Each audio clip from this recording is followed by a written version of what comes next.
World Teen Mental Wellness Day is happening later this week. The U.S. Surgeon General declared a mental health crisis for teens. He says children have been struggling since before the COVID-19 pandemic.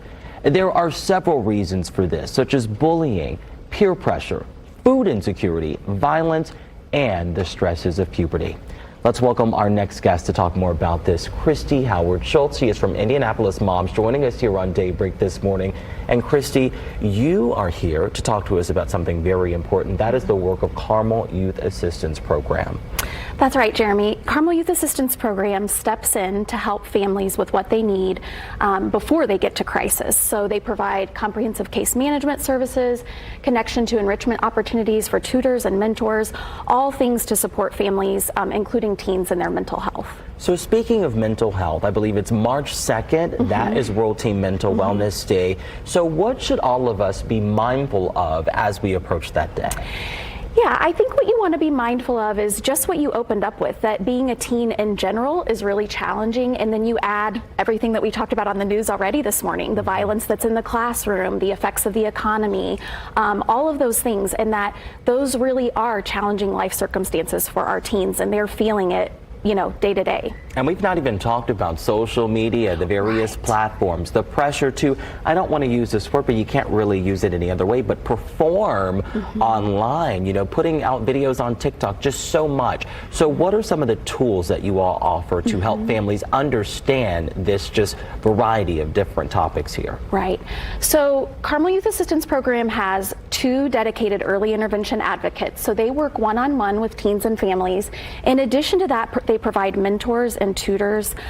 They provide transportation assistance, basically eliminating any of the barriers that our families might have to get what they need. So some of the things that a lot of people are discussing now, likes and impressions with social media, do the resources that you all offer touch on teaching parents who may not understand? There may be a barrier there so that they can connect with their teen or their child. Absolutely. We have funding available for classes that are offered regarding that. They hold education sessions for the mentors.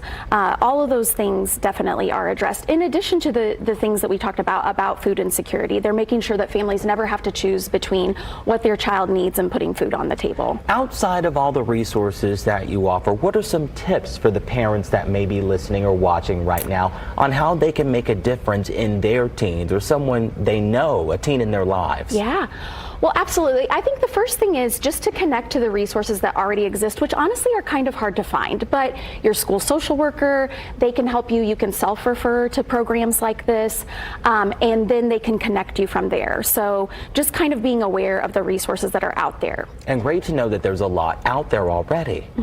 So we also need to touch on the gala. That's April 27th. There are a lot of opportunities there, whether you want to buy a ticket or whether you want to volunteer.